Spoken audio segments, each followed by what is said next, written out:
ధర్మస్థలిలో మృతదేహాలను పాతిపెట్టిన చోట తవ్వకాలు జరుపుతున్న కొద్దీ ఇప్పుడు అస్థిపంజరాలు బయటపడుతూ ఉండటంతో అక్కడ మానవహరణం జరిగింది అన్న అనుమానాలకు బలం చేకూరుతుంది. ఇప్పటికే చెప్తున్నారు, పారిశుద్ధ్య కార్మికుడు చెప్పాడు 1995 నుంచి 2014 వరకు యథేచ్ఛగా అక్కడ మారణ హోమం జరిగింది. చాలామందిని చంపేశారు, చిత్రహింసలకు గురి చేసి చంపేశారు, అఘాయిత్యాలకు గురి చేసి మరీ చంపేశారు అని అతడు చెప్పడంతో మొదట ఇది నిజమా అబద్ధమా అని అందరూ అనుకున్నారు. ఆ తర్వాత సిట్ వేసి కోర్టు ఆదేశాలతో అక్కడికి వెళ్ళి తవ్వకాలు జరుపుతున్నప్పుడు 5వ సైట్ వరకు తవ్వితే ఏమీ దొరకలేదు. అతను చెబుతున్నది అబద్ధమా నిజమా అనే అనుమానాలు అప్పుడు కలిగాయి. ఆ తర్వాత ఎప్పుడైతే పాన్ కార్డు, ఒక డెబిట్ కార్డు దొరికిందో అక్కడ ఏదో ఉంది అనే అనుమానాలకు బలపడ్డాయి. నిన్న 6వ సైట్లో తవ్వినప్పుడు పుర్రె కొన్ని ఎముకలు దొరికాయి. ఇద్దరికి సంబంధించిన పుర్రెలు దొరికాయి. 2 వ్యక్తులకు సంబంధించిన ఎముకలు అక్కడ దొరకడంతో ఇప్పుడు అక్కడ ఏదో జరిగింది అనే అనుమానాలు బలపడుతున్నాయి. అది శ్మశానం కాదు అని చెబుతున్నారు. మరి శ్మశానం కాని చోటకి ఎముకలు ఎందుకు వచ్చాయి అనే విషయంపై తేలాల్సి ఉంది. ఇప్పుడు తవ్వకాలు జరుపుతున్న కొద్దీ అక్కడ ఎముకలు బయటపడుతూ ఉండటంతో ఇంకా తవ్వకాల్లో ముందుకు వెళితే ఏం బయటపడతాయి అనే అనుమానాలు, ఆసక్తికరమైన విషయాలు కలుగుతున్నాయి, ఆసక్తి కలుగుతుంది. ఇప్పటికే మనకి దొరికిన పాన్ కార్డు, డెబిట్ కార్డుని పరిశీలించిన అధికారులు ఆ డెబిట్ కార్డు సురేష్ అనే వ్యక్తికి సంబంధించినదిగా గుర్తించారు. సురేష్ అనే వ్యక్తి కర్ణాటకలోనే నేలమంగలకు చెందిన వ్యక్తి. అతడు కొన్ని సంవత్సరాల క్రితం ఇంట్లో నుంచి బయటకు వెళ్ళిపోయాడు. 2 సంవత్సరాల పాటు అతడు ఎక్కడికి వెళ్ళాడో తెలియదు. ఆ తర్వాత అతని ఆచూకీ తెలిసింది. మీరు బిగ్ టీవీ స్క్రీన్ పైన చూస్తున్న ఈ వ్యక్తికి సంబంధించిన పాన్ కార్డు దొరికింది. అంతేకాదు అక్కడ దొరికిన ఏటీఎం కార్డు పై లక్ష్మి అనే పేరు ఉంది. ఆ లక్ష్మి అనే పేరు ఎవరిది అంటే అతని తల్లిది. సో పాన్ కార్డు అతనిది, ఆ ఏటీఎం కార్డు అతని తల్లిది. ఆ 2 ఫోటోగ్రాఫ్స్ని కూడా మీరు బిగ్ టీవీ స్క్రీన్ పైన చూస్తున్నారు. ఆ వ్యక్తి మరణించాడు. అయితే ఆ వ్యక్తి 2 సంవత్సరాల క్రితం మరణించాడు. అతను మరణించినది కామెర్ల వ్యాధితో మరణించాడు. అతన్ని ఖననం చేసింది ధర్మస్థలిలో కాదు, వేరే చోట అతన్ని ఖననం చేశారు. కానీ అతనికి చెందిన పాన్ కార్డ్, అతని తల్లికి చెందిన డెబిట్ కార్డు అక్కడికి ఎందుకు వచ్చాయనే అనుమానాలు వ్యక్తం అవుతూ ఉన్నాయి.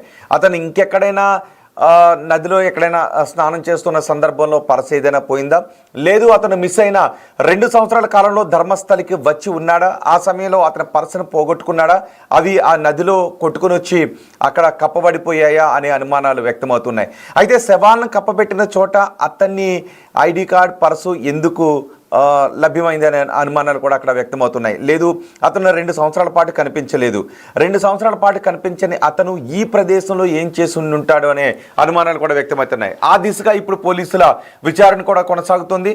అంతేకాదు పారిశుద్ధ్య కార్మికుడు ఎక్కడెక్కడైతే చూపించాడో స్పాట్లు, ఆ స్పాట్లలో ఇప్పుడు తవ్వకాలు కొనసాగుతున్నాయి. నిజానికి ఇప్పటి వరకు తవ్వకాలు జరుపుతున్నప్పుడు అధికారులు లంచ్ కోసం బ్రేక్ తీసుకున్నారు.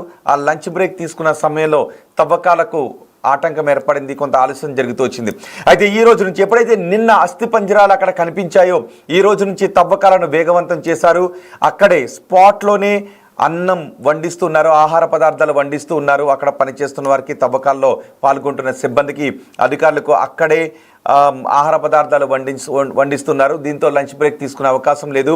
చాలా వేగంగా ఈ తవ్వకాల ప్రక్రియ కొనసాగే అవకాశం ఉంది. అయితే ఈరోజు 7వ సైట్ని తవ్వుతున్నారు. 7వ సైట్లు ఇప్పుడు తవ్వకాలు జరుగుతున్నాయి. సుమారు 15 అడుగుల లోతు, 8 అడుగుల వెడల్పు తవ్వుతున్నట్టుగా తెలుస్తూ ఉంది. సో అంత తవ్విన తర్వాత మళ్ళీ పక్కకి తవ్వుతున్నారు. ఇలా ఒక్కొక్క సైట్ని తవ్వుకుంటూ వెళ్తూ ఉన్నారు. మరి 7వ సైట్ దగ్గర నుంచి ఎటువంటి వివరాలు బయటకు రాబోతున్నాయి? 7వ సైట్లో కూడా అస్థిపంజరాలు లభించే అవకాశం ఉందని చెప్తున్నారు. మరి ముఖ్యంగా 9 నుంచి 13వ సైట్ వరకు ఎక్కువ మనుషులను, ఎక్కువ మందిని అక్కడ పూడ్చిపెట్టినట్టుగా అతను చెబుతున్నట్టుగా తెలుస్తోంది. సో 9 నుంచి 13 వరకు వెళ్తే అక్కడ ఇంకా ఎక్కువ అస్థిపంజరాలు లభ్యమయ్యే అవకాశం ఉంది. మరి ఇప్పుడు బయటపడుతున్న అస్థిపంజరాలతో ఈ చిక్కుముడి వీడుతుందా, లేదంటే కొత్త చిక్కుముడులు వేస్తుందా? ఈ బయటపడిన అస్థిపంజరాలతో ఎవరి డిఎన్ఏని పోల్చి చూసే అవకాశం ఉంది? విచారణ ఎలా కొనసాగుతుంది? అతను చెప్పినట్టుగా అక్కడ అస్థిపంజరాలు ఉన్నాయి, కానీ అది శ్మశానం కాదు. మరి అతను చెప్పినట్టుగా అస్థిపంజరాలు లభించడంతో ఇప్పుడు ఏ మిస్సింగ్ కేసుల వివరాలను మళ్ళీ తిరిగి తోడబోతున్నారు. అక్కడ కేవలం ఎముకలు మాత్రమే లభిస్తే ఈ కేసు చిక్కుముడి వీడే అవకాశం ఉంటుందా, లేదు ఎక్కడో ఎవరో మిస్ అయ్యారు అనే మిస్సింగ్ కేసుకు సంబంధించి వాళ్ళ బంధువులు వచ్చి ఇక్కడ దొరికిన అస్థిపంజరాల డిఎన్ఏతో పోల్చి చూసినప్పుడు అవి సరిపోతే అప్పుడు మాత్రమే మరికొంత అనుమానాలకు బలపడే అవకాశం ఉంటుంది. అయితే వాళ్ళు చనిపోయింది చిత్రహింసలకు గురి కాబడి చనిపోయారు అనే దాన్ని మళ్ళీ ఎలా ప్రూవ్ చేసే అవకాశం ఉంటుందనే ప్రశ్నలు టెక్నికల్గా సాంకేతికంగా చాలా ప్రశ్నలు కూడా ఉద్భన్నం అవుతున్నాయి. కానీ ప్రాథమికంగా మాత్రం ఆ పారిశుద్ధ్య కార్మికుడు చెప్పిన చోట తవ్వుతూ ఉంటే ఇప్పుడు అస్థిపంజరాలు బయటపడుతూ ఉంటే అక్కడ నిజంగానే ఏదో జరిగింది అనే అనుమానాలు వ్యక్తమవుతున్నాయి. మరి అక్కడ ఏం జరిగింది? నిజంగానే మహిళలను తీసుకుని వచ్చి అక్కడ అఘాయిత్యాలకు పాల్పడ్డారా? వాళ్ళు కూడా వచ్చిన పురుషులను చిత్రహింసలకు గురి చేసి అక్కడ పాతి పెట్టేశారా? ఇంకా తవ్వే కొద్దీ ఏం తేలబోతోంది? 9 నుంచి 13వ సైట్లో బయటపడే అస్థిపంజరాల సంఖ్య ఎలా ఉండబోతోంది? వాటికి సంబంధించిన పరీక్షలు ఏ విధంగా జరగబోతున్నాయి? ఆ అస్థిపంజరాలు చెప్పే వాస్తవాలు ఎలా ఉండబోతున్నాయి అన్నది ఇప్పుడు చాలా ఆసక్తికరంగా మారింది. చూడండి ఒకసారి, అదిగో నదీ పరివాహక ప్రాంతాల్లో ఇప్పటి వరకు తవ్వినటువంటి ప్రాంతాలు నదీ పరివాహక ప్రాంతాల్లోనే ఉన్నాయి. ఈరోజు కొంచెం వర్షం పడడం లేదు, తెరిపించింది. దీంతో అక్కడ వేగంగా ఈ తవ్వకాల ప్రక్రియ కొనసాగుతుంది. అయితే వర్షం పడుతూ ఉన్నప్పుడు తవ్వుతూ ఉంటే ఆ నీళ్లు మళ్ళీ అందులోకి వెళ్ళిపోతూ ఉన్నాయి. సో దాంతో కొంత ఇబ్బందికరంగా మనం చూడండి ఒకసారి, అదిగో బ్లాక్ డ్రెస్లో మనకు కనిపిస్తున్నాడు. ముఖంతో పాటు మొత్తం శరీరం అంతా నల్లటి ముసుగులో కనిపిస్తున్నటువంటి ఆ వ్యక్తిని చూడండి ఒకసారి. ఇప్పుడు ఒక ఆఫీసర్ మనకి అడ్డొస్తున్నారు. ఇప్పుడు అతను ఆ కారులోంచి దిగుతాడు. చూడండి ఒకసారి, ఆ వ్యక్తి ఈ బాడీస్ అన్నిటినీ పూడ్చిపెట్టాను అని చెప్తున్నాడు. అతను చూపించిన స్థలాల దగ్గరికి వెళ్ళే ఇప్పుడు తవ్వకాలు కొనసాగుతున్నాయి. అదిగో ఆ విండోలోని చూడండి, అదిగో మనకి కళ్ళు చాలా స్పష్టంగా కనిపిస్తున్నాయి. అతని కళ్ళు మొత్తం ముసుగేసుకునే ఉన్నాడు. ఆ నల్లటి ముసుగు వేసుకున్న వ్యక్తిని దగ్గర పెట్టుకునే తవ్వకాలు కొనసాగిస్తున్నాడు. నిజానికి అతనికి కొన్ని గుర్తులున్నాయి, ఎక్కడెక్కడ పాతి పెట్టాడు అనేవి గుర్తులున్నాయి. కొన్ని విషయాలను బట్టి నేను ఈ ప్రదేశంలో మహిళలను పాతిపెట్టాను, ఈ ప్రదేశంలో పురుషులను పాతిపెట్టాను అని కూడా అతను చెబుతున్నట్టుగా తెలుస్తుంది. అయితే అప్పట్లో ఈ విషయాన్ని అధికారులకు చెప్పాలి అని అనుకున్నా అతన్ని బెదిరించడంతో అతను ఆ విషయాలు చెప్పలేదు అని తెలుస్తుంది. సో ఇప్పుడు అన్నీ కూడా చాలా అనుమానాలు వ్యక్తమవుతున్నాయి. అక్కడ పాతిపెట్టిన వాళ్ళు ఆలయం దగ్గరికి వచ్చి ఏదో ఒక కారణంతో మరణిస్తే వాళ్ళని తీసుకొచ్చి పాతిపెట్టారా? అన్ఐడెంటిఫైడ్ వివరాలుగా అనుకుని వాళ్ళని పాతిపెట్టాడా?